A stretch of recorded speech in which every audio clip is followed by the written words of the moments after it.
إن الحمد لله رب العالمين حمدا كثيرا طيبا مباركا فيه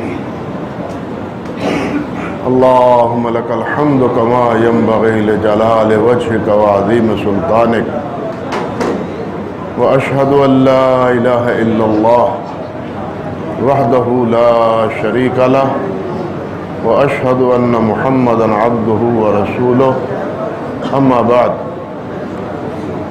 محترم حضرات، آج ہم نے اللہ سبحانہ و تعالیٰ کی توفیق سے قرآن مجید کی جو منزل سنی ہے اس میں کچھ حصہ جو بقیہ سورۃ البقرہ کا تھا وہ سنا ہے، اور اکثر حصہ سورۃ آل عمران کا محترم قاری صاحب نے تلاوت فرمایا، اور ہم نے اللہ کی مہربانی سے اسے سننے کی سعادت حاصل کی۔ سورۃ بقرہ میں کیا کیا اللہ سبحانہ و تعالیٰ نے احکام فرمائے ہیں، اس کی نشاندہی، تفصیل نہیں کہنا چاہیے، نشاندہی یا عناوین وہ کل کے سبق میں آپ کے سامنے عرض کر چکا ہوں۔ آج کی تلاوت میں سب سے پہلے وہی انفاق فی سبیل اللہ کا ذکر ہوا کہ اللہ کی راہ میں مال خرچ کرنا چاہیے، اور اس کے ساتھ مال خرچ کرنے کے لیے مال کے آنے میں جو ذرائع ہیں اس میں سے ایک بڑا مردود ذریعہ اس کی بڑی پرزور مذمت کی ہے، اور وہ ہے سود، ربا، کہ ربا کے ذریعے کمایا ہوا مال وہ بالکل حرام ہے، اور یہ ایسا جرم ہے کہ باقی جتنے جرائم ہیں، قتل بہت بڑا جرم ہے، بدکاری بہت بڑا جرم ہے، لیکن ان مجرموں کے بارے میں سزا کا تو اللہ رب العزت نے ذکر فرمایا ہے کہ جو چوری کرے اس کا ہاتھ کاٹ دو، جو بدکاری کرے اگر شادی شدہ ہو تو اس کو سنسار کر دو، اگر شادی شدہ نہ ہو تو اسے 100 کوڑے لگاؤ۔ یہ سزا تو سنائی، لیکن سود کے بارے میں اللہ سبحانہ و تعالیٰ نے دنیا میں کوئی سزا تو متعین نہیں کی، لیکن یہ ضرور فرمایا ہے کہ جو سود کا ارتکاب کرتا ہے میرا اس کے خلاف اعلان جنگ ہے۔ آپ اندازہ کیجئے کہ یہ خوفناک انجام کسی بھی جرم کے مرتکب کے بارے میں اللہ سبحانہ و تعالیٰ نے نہیں فرمایا۔ اسی سے آپ سمجھ سکتے ہیں کہ یہ گناہ کتنا برا اور کتنا خوفناک اس کا انجام ہے، جس کے بارے میں اللہ رب العزت نے اپنے ساتھ جنگ کرنے کے اس عمل کو مترادف قرار دیا۔ اور ہم اور ہمارا ملک کس طرح سود میں جھگڑے ہوئے ہیں اور جھگڑا ہوا ہے ہمارا ملک، یہ آپ سب حضرات اس سے واقف آگاہ ہے، اور اس کا نتیجہ پھر کیا ہے؟ سوائے بے برکتی کے، سوائے ذلت اور پستی اور رسوائی کے، اور سوائے جی حضوری کے، اور سوائے آنکھیں نیچی کرنے کے، ہم آنکھیں اٹھا کے پوری دنیا کے سامنے چلنے کے اور منہ دکھانے کے قابل نہیں، اور یہ نتیجہ ہے اسی سود کے قرضوں کا جس کا وبال ہمارے سامنے۔ پھر اسی کے بعد لین دین کا مسئلہ، شہادت کے مسائل، گواہی کے مسائل، ان کا اللہ رب العزت نے ذکر کیا ہے، اور معاملات کو نپٹانے اور حل کرنے کے لیے ان کو لکھنے کی تاکید کی ہے کہ جو معاملہ تمہارے آپس میں خریداری کا، لین دین کا بن پائے، اس کے بارے میں تم جو طے کرو اس کو لکھ لیا کرو، تاکہ کوئی غلطی اور کوئی خطا لین دین میں واقع نہ ہو۔ لیکن اکثر و بیشتر ہم اس سے بھی بے خبری اور لاپرواہی اختیار کرتے ہیں، جس کا نتیجہ یہ ہوتا ہے کہ لینے دینے میں فریقین جھگڑے اور نزاع کا شکار ہو کے رہ جاتے ہیں۔ پھر اسی صورت کے آخر میں اللہ سبحانہ و تعالی نے یہ بات ارشاد فرمائی ہے کہ سب کچھ جو تم کر رہے ہو، جو کچھ تم کر رہے ہو، میں اس کو جانتا ہوں، اور ہر چیز کا میں ہی مالک ہوں۔ یہ جو آخری رکوع ہے یہ بڑا اہم ہے سورۃ بقرہ کا، بالخصوص سورۃ بقرہ کی آخری 2 آیات۔ اللہ رب العزت نے پہلے تو یہ فرمایا للہ ما فی السماوات و ما فی الارض، للہ آمن الرحمن للہ ما فی السماوات و ما فی الارض وَإِن تُبْدُوا مَا فِي أَنفُسِكُمْ أَوْ تُخْفُوهُ يُحَاسِبْكُم بِهِ اللَّهُ۔ اللہ اکبر کبیرہ، کہ جو کچھ بھی ہے اس کا مالک اللہ ہے۔ زمین و آسمان کے مابین جو کچھ بھی ہے اس کا مالک کون ہے؟ وہ اللہ ہے، اور اللہ حساب لے گا اپنے بندوں سے، اللہ اپنے بندوں سے حساب لے گا۔ يُحَاسِبْكُم بِهِ اللَّهُ فَيَغْفِرُ لِمَن يَشَاءُ وَيُعَذِّبُ مَن يَشَاءُ، جسے چاہے گا معاف کرے گا اور جسے چاہے گا پکڑ دے گا، کیونکہ وہ بادشاہ ہے، وہ مالک ہے، اپنی بادشاہت میں اور اپنی حکمرانی میں جو چاہے تصرف کرے، کوئی اس کو پوچھنے کا مجاز نہیں ہے۔ لا يُسْأَلُ عَمَّا يَفْعَلُ وَهُمْ يُسْأَلُونَ، اللہ سے کوئی پوچھنے والا نہیں ہے، اللہ ہی سب سے پوچھنے والا ہے۔ اور اس آیت میں اللہ نے فرمایا ہے کہ ان تبدوا ما فی انفسکم او تبدوہ یحاسبکم بہ اللہ، تم ظاہراً عمل کرو یا باطن دل میں کوئی بات، کوئی منصوبہ پلاننگ کرو، اس کا اللہ حساب لے گا۔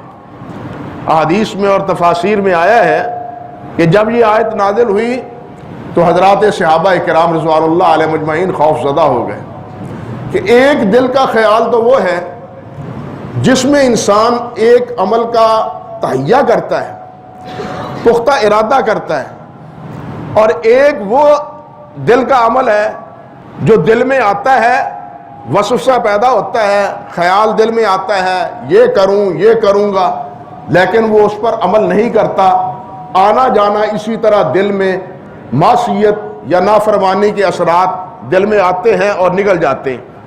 اور ایک وہ ہے کہ جس میں انسان اپنے دل میں کسی گناہ کا، نافرمانی کا عزم کرتا ہے، ارادہ کرتا ہے۔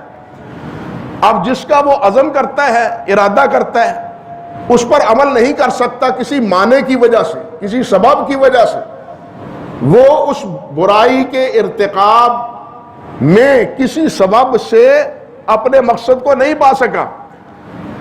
ایسے ارادے اور ایسے گناہ کے قصد کو تو اللہ سبحانہ و تعالیٰ اس کا محاسبہ کریں گے۔ لیکن ایک یہ ہے کہ انسان کے دل میں بات آتی ہے اور آنے کے بعد نکل جاتی ہے۔ اب یہ آنا جانا جس کو ہم وسوسہ کہتے ہیں، اور یہ وسوسے تو خیر سے ہمیں سب سے زیادہ نماز میں آتے ہیں، ہے نا امر واقعہ، یہ سب سے وسوسے زیادہ نماز میں آتے ہیں۔ کل ہی نماز سے فارغ ہو کے ایک ساتھی کہنے لگا کہ جی وسوسے آتے ہیں، اس کا کیا علاج ہے؟ میں نے کہا آنے دو وسوسے، ان وسوسوں کو تو ہم نہیں روک سکتے، ہمارا کام یہ ہے کہ ہم وسوسے کے پیچھے نہ پڑیں۔ ایک ہے وسوسے کا آنا اور نکل جانا، ایک ہے وسوسے کے پیچھے پڑ جانا۔ جیسے جیسے وسوسہ آیا بس اسی وسوسے اور اسی خیال میں الجھ کے آدمی رہ گیا۔ جب وہ اپنے اسی خیال میں الجھ کے رہ جاتا ہے تو وہ اپنی منزل اور اپنے مقصد سے دور چلا جاتا ہے۔ وسوسے آنا یہ کوئی بڑی بات نہیں، آتے ہیں وسوسے، لیکن وسوسوں کو اپنے دل میں گھر نہیں رکھنا چاہیے، بٹھانا نہیں چاہیے۔ وہ جیسے آیا ایسے ہی نکل گیا۔ اصل چیز یہ ہے کہ آئے اور پھر وہ گھر کر جائے، دل میں جگہ بنا لے اور انسان اسی میں الجھ کے رہ جائے. جب اس میں الجھ جاتا ہے پھر نماز میں بھی الجھ جاتا ہے. پھر یہ پتہ نہیں چلتا کہ جناب 2 رکعتیں پڑھی ہیں یا 3 رکعتیں پڑھی ہیں. تو ایک ہے وسوسہ اس قسم کا، ایک وسوسہ ہے اس قسم کا، ایک ہے باقاعدہ ارادہ. اور ارادے میں انسان کسی وجہ سے اپنے ہدف کو پا نہیں سکا. حدیث میں آتا ہے، مثال کے طور کے دیکھیے، نبی علیہ السلام نے فرمایا القاتل والمقتول کلاہما فی النار، کہ قاتل بھی اور مقتول دونوں جہنمی ہیں. قاتل بھی اور مقتول بھی دونوں جہنمی ہیں. صحابہ کرام رضوان اللہ علیہ اجمعین نے عرض کیا حضور قاتل تو جہنمی ہے، وہ تو اس نے مارا ہے، خون کیا ہے، قتل کیا ہے، یہ جو مر گیا ہے مرنے والا وہ جہنمی کیسے ہوا؟ یہ مقتول جہنمی کیسے؟ نبی علیہ السلام نے فرمایا کہ ان دونوں کا ارادہ دونوں کا قتل کا تھا. قتل دونوں ایک دوسرے کو کرنا چاہتے تھے، لیکن ایک کا حملہ ایسا کارگر ثابت ہوا جس کے نتیجے میں وہ قاتل بن گیا، ورنہ یہ مقتول بھی قتل کرنے کا ارادہ رکھتا تھا. اب اس ارادے کی وجہ سے مقتول ہونے کے باوجود یہ بھی جہنمی ہے. یعنی ایک ارادہ ہے جس کا تہیہ ہے، پورا ارادہ ہے، پختہ ارادہ ہے، تو اس کا محاسبہ ہے، اس کا وبال ہے، یہ جرم ہے. ایک خیال آتا ہے اور وہ خیال نکل جاتا ہے، یہ جرم نہیں ہے. لیکن صحابہ کرام رضوان اللہ علیہ اجمعین جن کے دل آئینے کی طرح صاف اور شفاف تھے، آئینے کی طرح، وہ اتنی بات پر بھی خوف زدہ ہو گئے کہ اگر یہ وسوسے ہیں تو اس سے تو ہم بات رک نہیں سکتے، وسوسے تو رک نہیں سکتے، کیا اس کا بھی ہمارے ہاں محاسبہ ہوگا؟ مسند احمد کی روایت ہے، نبی علیہ السلام کے سامنے جب صحابہ کرام نے اس کا اظہار کیا تو آپ نے فرمایا کہ بس کیا تم یہود و نصارہ کی طرح یہ کہنا چاہتے ہو کہ سمعنا و عصینا، ہم نے سنا اور نافرمانی کریں گے؟ نہیں، تم کہو سمعنا و اطعنا، جو اللہ کا حکم ہے ہمیں منظور. تمہارا کام سمعنا و اطعنا کہے. تم یہود و نصارہ کی طرح سمعنا و عصینا نہ کرو، کہو کہ سن لیا ہے ہم نے اور منمانی کریں گے، جی میں آئے گا تو کریں گے، نہیں آئے گا تو نہیں کریں گے. یہ تمہارا کام نہیں ہے. تمہارا کام کیا ہے؟ سمعنا و اطعنا. صحابہ کرام رضوان اللہ علیہ اجمعین نبی علیہ السلام کا یہ فرمان سن کے انہوں نے اس بات کا اقرار کیا کہ آمنا و صدقنا، جو اللہ نے فرما دیا ہم نے اس کو مان لیا. اس کے بعد یہ اگلی آیات آتی ہے، آمن الرسول بما انزل الیہ من ربہ والمؤمنون کل آمن باللہ وملائکتہ وکتبہ ورسلہ لا نفرق بین احد من رسلہ، کہ ہم ایمان لائے اور جس طرح ہم ایمان لائے، آمن الرسول، رسول اس سے پہلے ایمان لائے. آمن الرسول، رسول سب سے پہلے ایمان لاتا ہے. یہی وجہ ہے کہ یہ جو دعا ہم نماز میں پڑھتے ہیں، اکثر تو ہم نہیں پڑھتے لیکن حدیث میں ہے کہ ان صلاتی و نسکی و محیای و مماتی للہ رب العالمین لا شریک لہ وبذالک امرت وانا اول المسلمین. نبی علیہ السلام اول المسلمین ہی پڑھتے تھے، لیکن ہمیں کیا پڑھنا چاہیے؟ انا من المسلمین. نبی علیہ السلام اول المسلمین پڑھتے تھے کہ یہ جو اللہ کا حکم ہے اس حکم کی سب سے پہلے پابندی میں کرتا ہوں. سننے والے تو بعد میں کریں گے، ماننے والے تو بعد میں کریں گے، لیکن سب سے پہلے اول وہلہ میں اس کی پابندی کرتا ہوں، میں اس کی اطاعت کرتا ہوں.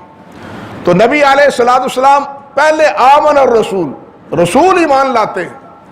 آمن الرسول بما انزل الیہ من ربہ والمؤمنون، پھر وہ مومن جو ایمان رسول پر لاتے ہیں وہ ایمان لاتے ہیں کس بات پر؟ والمؤمنون، مومن بھی کس پر؟ اللہ پر، اللہ کے فرشتوں پر، اللہ کے رسولوں پر، اللہ کی کتابوں پر. یہ ہے ایمان. یہ ہے ایمان کہ ہم اللہ کو مانتے ہیں، اللہ کے فرشتوں کو مانتے ہیں، اللہ کی کتابوں کو مانتے ہیں، اللہ کے سب رسولوں کو مانتے ہیں. لا نفرق بین احد من رسلہ، ہم کسی رسول کے مابین کوئی تفریق نہیں کرتے. یہود اور نصارہ نے رسولوں کے درمیان انبیاء کے مابین تفریق کی تھی.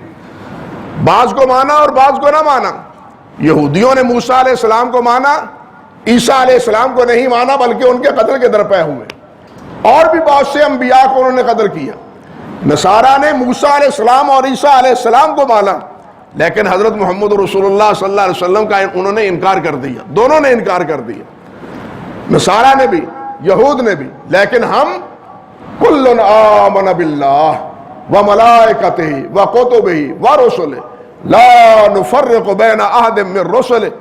ہم کوئی تفریق نہیں کرتے. فرق صرف یہ ہے ہم مانتے سب کو ہیں، رسول سب کو تسلیم کرتے ہیں، نبی سب کو تسلیم کرتے ہیں جن کو اللہ نے نبی بنایا ہے، جھوٹوں کو نہیں، جن کو اللہ نے نبی بنایا ہے. جو خود بخود نبی بن جاتے ہیں وہ نہیں، جن کو اللہ نبی بناتا ہے ہم اس کو مانتے ہیں. لیکن فرق صرف اتنا ہے کہ ہم ان کو ایز اے نبی رسول مانتے ہیں، لیکن اطاعت اور فرم برداری محمد رسول اللہ کی کرتے ہیں. اطاعت اللہ اور اللہ کے رسول کی ہے. اب موسیٰ علیہ السلام کی نہیں، عیسیٰ علیہ السلام کی نہیں، ابراہیم علیہ السلام کی نہیں، نوح علیہ السلام کی نہیں، بلکہ کسی بھی نبی کی نہیں، کسی بھی نبی کی نہیں، بلکہ صرف نبی کریم محمد رسول اللہ صلی اللہ علیہ وسلم کی اطاعت. مانتے سب کو ہیں. میرے بھائیوں، یہ ہمارے ایمان کا حصہ ہے. ایمان کا حصہ ہے یا نہیں؟ اب ہمیں سوچنا چاہیے دیانتداری سے کہ رسول کی اطاعت تو ہو نا، رسول کسی پہلے رسول کی اطاعت تو ہو نا، لیکن کسی بابے کے کہنے پر ہم دھمال ڈالنا شروع کر دیں. یہ کون سا دین ہے؟ یہ کس کی تابع داری ہے؟ یہ کس کی فرما برداری ہے؟ دھمال ڈالی جاتی ہے، دین سمجھ کے ڈالنے والے ڈالتے ہیں اور بابا جی کی اطاعت میں ڈالتے ہیں. کس کی فرما برداری میں سب کچھ کیا جاتا ہے؟ یہ جو کچھ ہوتا ہے یہ شیطان کی پیروی ہے. جب پہلے انبیاء کی پیروی کی گنجائش نہیں ہے تو پھر کسی اور بابے کی تابع داری میں بھی دین کے خلاف کسی اقدام کو اختیار کرنا اور اس کو اپنانا، وہ بھی کیا ہے؟ وہ اللہ اور اللہ کے رسول سے بغاوت ہے. اللہ اور اللہ کے رسول کی اطاعت اور فرم برداری نہیں ہے. اس لیے یہ بات سمجھ لینی چاہیے کہ ہم ایمان سب پر لاتے، لیکن اطاعت کس کی کرتے ہیں؟ محمد رسول اللہ صلی اللہ علیہ وسلم کی. اللہ کے رسول کے علاوہ کسی اور کی اطاعت نہیں ہے. بات اسی وقت بگڑتی ہے، اختلاف اسی وقت رونما ہوتا ہے، تفریق اسی وقت ہوتی ہے، گمراہیاں اسی وقت آتی ہیں جب محمد رسول اللہ صلی اللہ علیہ وسلم سے ہٹ کے ہم اپنا مرکز عقیدت کوئی اور بنا لیتے ہیں. اپنا مرکز عقیدت کوئی اور بنا لیتے ہیں. اللہ کے رسول کو چھوڑ کے اسی وقت بگاڑ پیدا ہوتا ہے.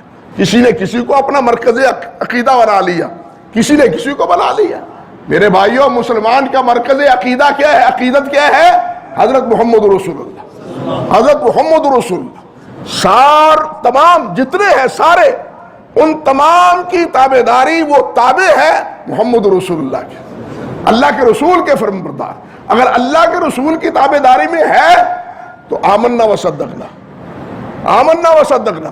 اگر اللہ اور اللہ کے رسول کی تابع داری میں نہیں ہے، اللہ اور اللہ کے رسول نے وہ بات نہیں فرمائی، تو پھر ہمیں اس کو قبول بالکل نہیں کرنا چاہیے. رسول کو رسول ماننے کا تقاضا یہ ہے. آگے پھر کیا ہے؟ اللہ اکبر. لا یکلف اللہ نفسا الا وسعها. اللہ رب العزت بڑے مہربان ہیں. لا یکلف اللہ نفسا الا وسعها لها ما کسبت وعلیہا ما اکتسبت. ربنا لا تؤاخذنا ان نسینا او اخطانا ربنا ولا تحمل علینا اصرا کما حملته علی الذین من قبلنا. اللہ اکبر کبیرہ. آپ دیکھیں پہلی امتوں پر وہ کیا تھا؟ اللہ والو، اللہ کا کتنا بڑا انعام اور احسان ہے ہمارے اوپر. پہلی امتوں پر دین کے نام پہ بوجھ کتنا تھا. یہاں کیا ہے؟ وَلَا تَحْمِلْ عَلَيْنَا إِصْرًا كَمَا حَمَلْتَهُ عَلَى الَّذِينَ مِن قَبْلِنَا. وہ دین تھا لیکن عسر تھا. وہاں پہلے دین عسر تھا. ہمارے لیے وہ دین عسر نہیں ہے، کوئی ہمارا دین یسر ہے. الدین یسرن. ان کا دین عسر کیسے تھا؟ کپڑے کو پلیدی لگ گئی، کپڑے کو نجاست لگ گئی، اب کپڑا دھو کے صاف نہیں ہو سکتا، اس کو جلا دو، اس کو جلا دو، اس کو دھو کے آپ صاف نہیں کر سکتے۔ نماز پڑھنی ہے تو صرف معبد خانے میں جا کے نماز پڑھو، کسی اور جگہ تم نماز پڑھنے کی تمہیں اجازت نہیں ہے۔ قربانی کرتے ہو تو قربانی کے گوشت کو مت کھاؤ، اس کو رکھ دو، آگ آئے گی جلا دے گی، جس کی قربانی ہوگی منظور اس کو آگ جلا دے گی۔ یہ ان کے لیے مشکلات تھی، ہمارے لیے کیا ہے؟ جعلت لی الارض مسجدا وطہورا، اللہ سبحانہ و تعالیٰ نے زمین کو، پوری زمین کو جب پاک ہے اس کو طہارت اور پاکیزی کا بھی ذریعہ بھی بنا دیا اور سجدہ گاہ بھی بنا دی۔ جہاں وقت آ گیا کپڑا ڈالو، نہیں ہے کپڑا تب بھی زمین پہ کھڑے ہو کے تم نماز پڑھ سکتے ہو، مسجد میں جانے کی ضرورت نہیں ہے۔ تمہارا کپڑا پلید ہو جاتا ہے تو کپڑے کو دھو لو، کپڑا صاف ہو جاتا ہے۔